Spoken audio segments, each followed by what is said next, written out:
భారత జట్టు టెస్టుల్లో క్రమంగా గాడిన పడుతోంది.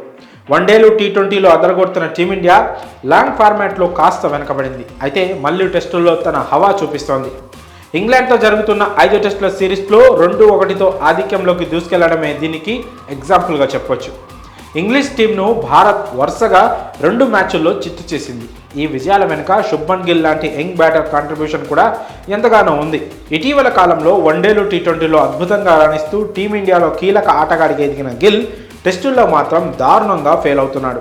ఇంగ్లాండ్తో తొలి టెస్టులోనూ విఫలమవడంతో అతన్ని టీంలో నుంచి తీసేయాలనే డిమాండ్లు పెరిగాయి. కానీ వరుసగా సూపర్ నాక్స్ ఆడుతూ అతను ఫామ్ అందుకున్నాడు. ఈ నేపథ్యంలో గిల్ షాకింగ్ కామెంట్ చేశాడు. వాళ్ళ మాటల్ని తాను అస్సలు పట్టించుకోనని అన్నాడు.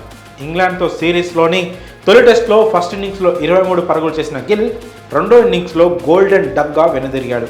రెండో టెస్ట్ మొదటి ఇన్నింగ్స్లోనూ 34 పరుగులకే పెవిలియన్కు చేరుకున్నాడు. కానీ ఆ తర్వాత పుంజుకొని రెండో ఇన్నింగ్స్లో 104 పరుగులు చేశాడు. రాజ్కోట్ ఆతిథ్యం ఇచ్చిన మూడో టెస్ట్లోనూ 91 పరుగుల కీలక ఇన్నింగ్స్ ఆడాడు గిల్. ఈ నేపథ్యంలో అతడు తన బ్యాటింగ్పై రియాక్ట్ అయ్యాడు. ఫామ్ను అందుకునేందుకు టెక్నికల్గా తాను పెద్దగా మార్పులేమీ చేయలేదని అన్నాడు.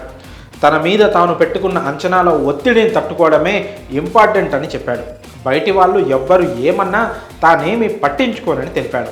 దేశం కోసం, టీం కోసం ఎలా ఆడాలనే దాని మీదే ప్రతి ఒక్కరికి ఎక్స్పెక్టేషన్స్ ఉంటాయన్నాడు యంగ్ బ్యాటర్. టీం కోసం ఎలా ఆడాలనే విషయంలో తనపై తాను కొన్ని అంచనాలు పెట్టుకున్నానని గిల్ చెప్పుకొచ్చాడు. కానీ ఆ ఎక్స్పెక్టేషన్స్ను అందుకోలేనందుకు నిరాశకు గురయ్యానని అన్నాడు. అయితే తన దృక్పథంలో ఎలాంటి మార్పు లేదన్నాడు. ఫెయిల్యూర్స్ను మర్చిపోయి ఎంత త్వరగా నెక్స్ట్ ఛాలెంజ్కు రెడీ అవుతామన్నదే ముఖ్యమని గిల్ స్పష్టం చేశాడు. బిగ్ ప్లేయర్, యావరేజ్ ప్లేయర్కు మధ్య తేడా ఇదేనని వివరించాడు. ఇప్పటికీ తన ఎక్స్పెక్టేషన్స్లో ఎలాంటి మార్పు లేదని వ్యాఖ్యానించాడు. కాగా ఇంతకు ముందు వరకు టెస్టుల్లోనూ ఓపెనింగ్ పొజిషన్లో ఆడుతూ వచ్చిన గిల్ యశస్వి జైస్వాల్ టీంలోకి ఎంట్రీ ఇవ్వడం, ఓపెనర్గా సక్సెస్ అవ్వడంతో 3వ స్థానానికి మారాల్సి వచ్చింది. అయితే ఆ ప్లేస్లో అడ్జస్ట్ అయ్యేందుకు కాస్త టైం తీసుకున్నా ఇప్పుడు మళ్ళీ ఫామ్ అందుకోవడంతో ఈజీగా రన్స్ చేస్తున్నాడు. మరి బయటి వాళ్ళు ఏమన్నా పట్టించుకోనంటూ గిల్ చేసిన కామెంట్స్పై మీ అభిప్రాయాలను కామెంట్స్ రూపంలో తెలియజేయండి.